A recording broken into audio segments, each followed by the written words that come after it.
Over the years, there have been various suggestions as to how stakeholders can transform Ghana's education space. The latest to add her voice to the conversation is the Chancellor of Massachusetts Institute of Technology, MIT, Professor Melissa Nobles. She believes that one of the best ways of making products from the university globally competitive is for them to be given comprehensive hands-on education to make what they study real to them. The point of that is to have students have a hands-on education. Another important thing that we're involved with is called makerspaces, and I understand that there are some here at your university. And the idea is to help students learn how to make things, just do things. There may not be things that end up being very important, except that they're learning the skills and the knowledge that they have in engineering, for example, in science. They're actually learning it and putting it to work on their own.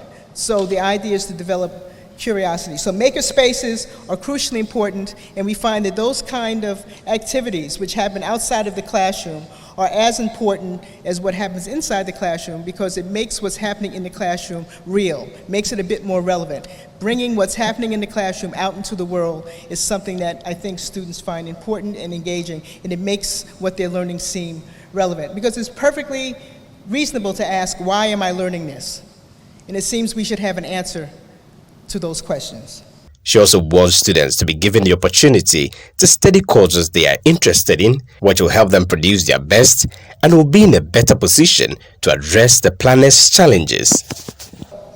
Part of succeeding is being intellectually curious, is perhaps having an interest when you come into the university and figuring out that I really like this subject better, or I like other things as much as I like doing this. We ought to encourage students to, as much as we can, to pursue their various interests.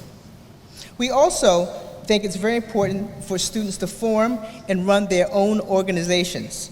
So at MIT, there are over 600 student organizations on campus. There's a lot of organizations, 600, lots of students, but they run them themselves. And the point of allowing them to run their own organizations is that they learn how to lead, they learn how to self-organize, they learn how to self-govern, and they learn how to collaborate and work with each other. Learning these skills, as all of us know who are out in the world, is as important as what you know is how do you work with people. And that's a skill that being in student organizations can cultivate.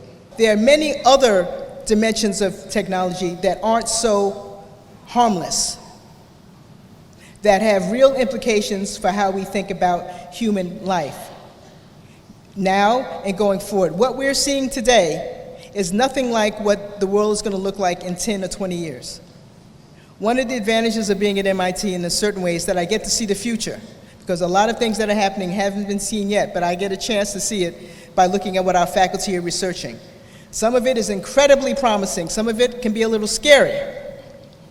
And it is scary in part because when we have to think, and we're thinking about this quite closely, and I'm encouraging you all to do the same, is to think about the ethics and social responsibility of these technologies. So part of a whole student education means not only that we learn about science technology, as important as that is, there is no doubt that what we need to know in the 21st century is rooted in those things. The challenges that we face as a planet, we need scientists and we need technologists, but they cannot do that work alone. They need social scientists, they need ethicists, they need lawyers, they need artists. From the Kwame Nkrumah University of Science and Technology here in Kumasi, I'm Edward Upon Mouth for Citi News.